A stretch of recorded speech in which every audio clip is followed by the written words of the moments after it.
Hey everybody, Dragonfire here, and I'm coming at you with another top 10 list. This time, I've got my top 10 albums of 1992. That's my top 10 albums of 1992. Let's get started with some honorable mentions. All right. Okay, let's kick things off with Slaughter's The Wildlife. This is the second album from the band Slaughter. I think the first album, Stick It To You, is one of the greatest albums of all time, but I definitely appreciate the second album, The Wildlife, as well. Have this one on both CD and cassette tape. Try to go through the rest of my honorable mentions pretty quickly here. I got Kiss Revenge, typically great album from Kiss, especially early 90s. Uh, Lillian Axe with Poetic Justice. This is a band that I got turned on to by watching another YouTube channel and highly recommends this band. So this band's fairly new to me, but I've been enjoying so far. All right, Babylon AD with Nothing Sacred. How about MSG self-titled album? Or Four Non-Blondes with, what is this called? Bigger, Better, Faster, More. Um, This is the one that has their huge hit, the Four Non-Blondes huge hit. What is it called here? It was called, oh, What's Up? What's Up? Yeah, good song. That one actually I think has been trending on social media lately with the Awake in the morning and I look outside. I take a deep breath and I get real high. Anyway, yeah, that's What's Up from Four Non-Blondes. Um, AC/DC Live. I don't include live albums on my top 10 for the year list, but this is a great live album nonetheless to do a listen to, but it didn't make my top 10 because I don't include live albums on my top 10, like I said. I also don't include EPs on my top 10, but this is Beside Ourselves by Skid Row, little EP that came out, I believe, right after their second album. So these are some B-sides for some of the singles from the first two albums. Uh, Another EP here with LA Gun cuts, and these are, I believe, cuts from the songs that were cut from the first two or three albums that were, for whatever reason, they were not included on the first like two or three LA Guns albums, and they are included here in the cuts collection. Movie soundtracks is another thing I don't include on my top 10 list, but I can give an honorable mention to soundtrack for the first Wayne's World movie.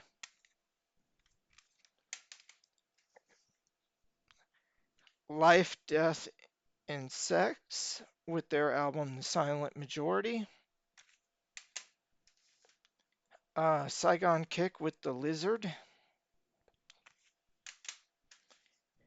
Joe Satriani with The Extremist.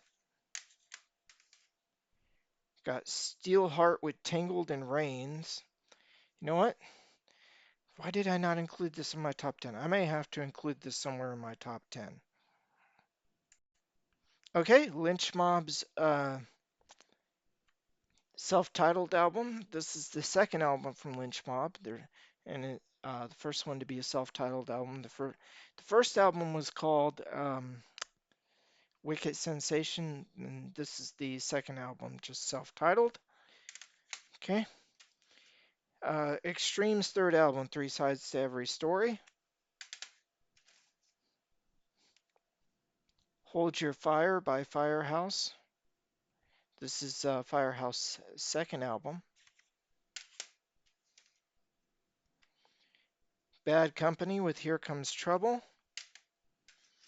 Rhino Bucket with Get Used to It. And Hardline with Double Eclipse.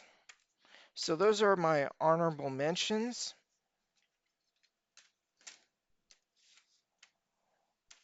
All right. Now let's get to my top 10. Okay, I had to make an adjustment to my top 10 there on the fly.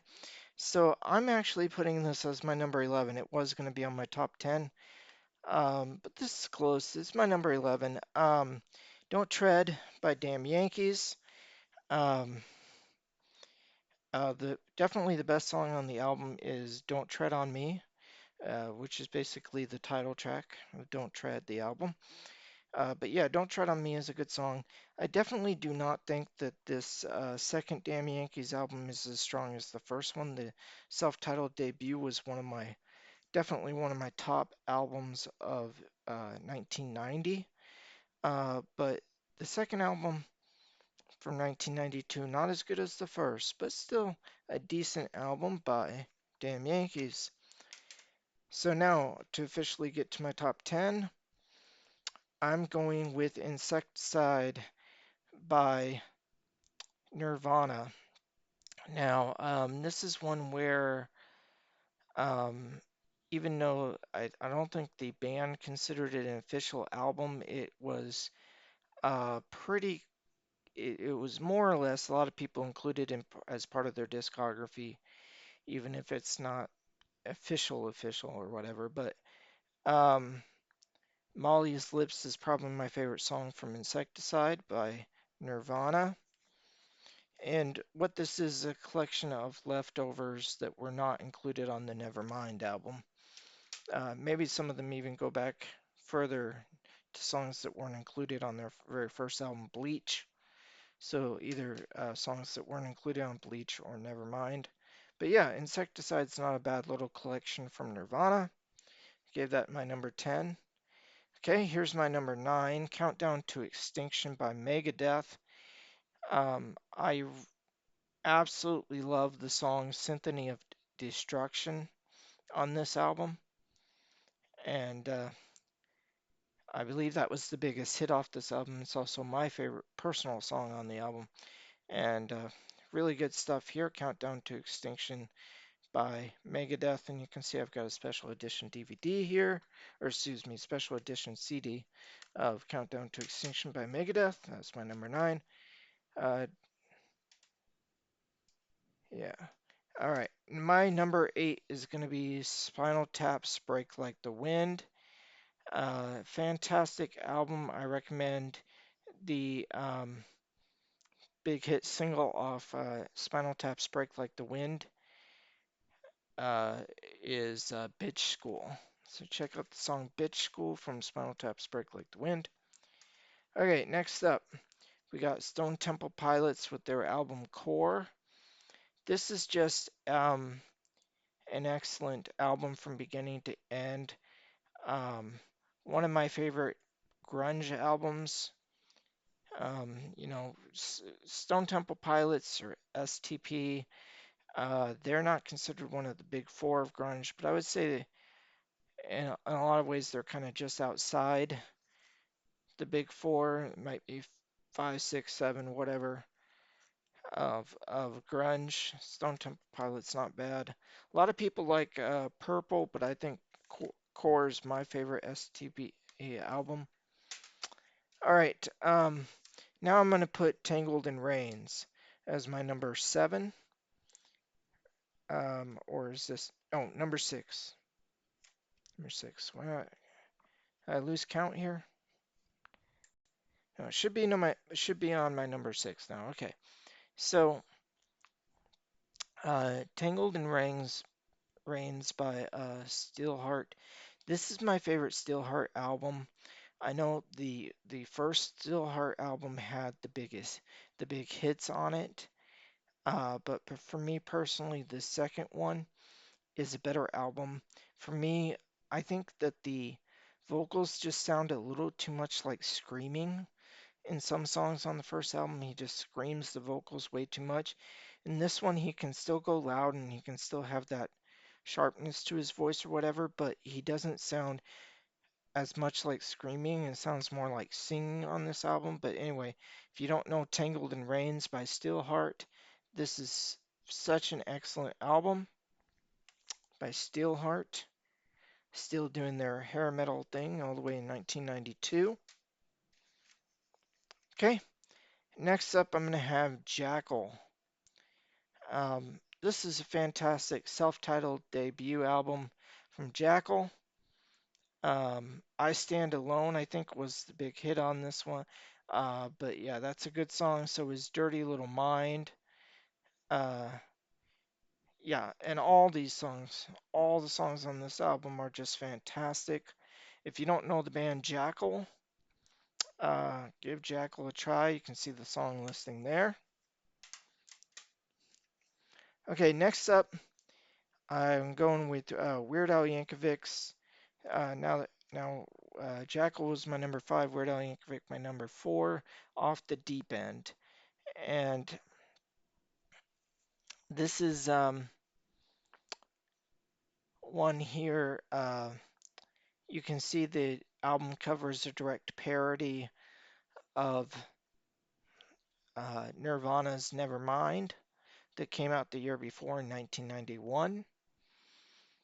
Yeah, but this one's got I Was Only Kidding, The White Stuff, um, When I Was Your Age, Taco Grande. This is just a fantastic album. Of course, I think the big hit off this one was Smells Like Nirvana. But yeah, fantastic album from Weird Al Yankovic, Off the Deep End. Okay, so Weird Al Yankovic kicked off the Mount Rushmore. Now we're gonna go to my bronze medal, and this is journalized by Def Leppard. Um, Let's Get Rocked. Uh, have you ever needed someone so bad? I want to touch you, tear it down. White Lightning. Yeah, this is just a fantastic album, journalized by Def Leppard. This album went to number one right after it was first released. People were highly anticipating the new Def Leppard album after Hysteria and what a huge seller Hysteria was. Um, of course, with the drummer Def Leppard only having one arm, uh, it took a while between albums after he lost his arm, so that was the delay between albums. So yeah, they hadn't had an album since 1987, so this 1992 album was highly anticipated. But of course, the music scene was changing, and a lot of people were, labeling bands like Def Leppard as 80s bands. And so even though it started out at number one, its record sales declined over time. Um, it sold well at first, and then it kind of dropped off. But yeah, it's still, you know, a huge selling record. Def Leppard is still a huge selling band. Um, but they definitely were beginning to be victims of that, oh, it's the 90s now mentality, as was, bands like Steelheart and some of the others I've already mentioned. But I still think Adrenalize is worth your time. It's a great album um, by one of my favorite bands, Def Leppard.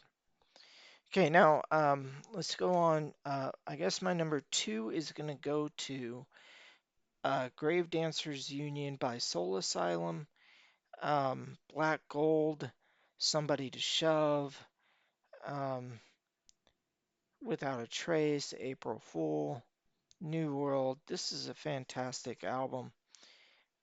Grave Dancers Union by the band Soul Asylum, and I'm giving it my silver medal.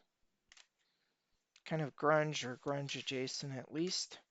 So you can but like both hair metal and grunge. It is possible. Okay, anyway, for my number one of 1992, it has to be America's Least Wanted by Ugly Kid Joe. And this is This is one of the best albums ever made as far as I'm concerned. This is a perfect album. Uh, Neighbor, Come Tomorrow, Panhandling Prince, Cats in the Cradle, Everything About You, Mr. Record Man, Madman. This is a fantastic album. I'll let you look at the track listing there. But just listen to this thing from beginning to end. There are two different album covers. This is the censored album cover. Um, I think I own two copies of this album cover on CD, and I also own two copies of the original album cover on CD.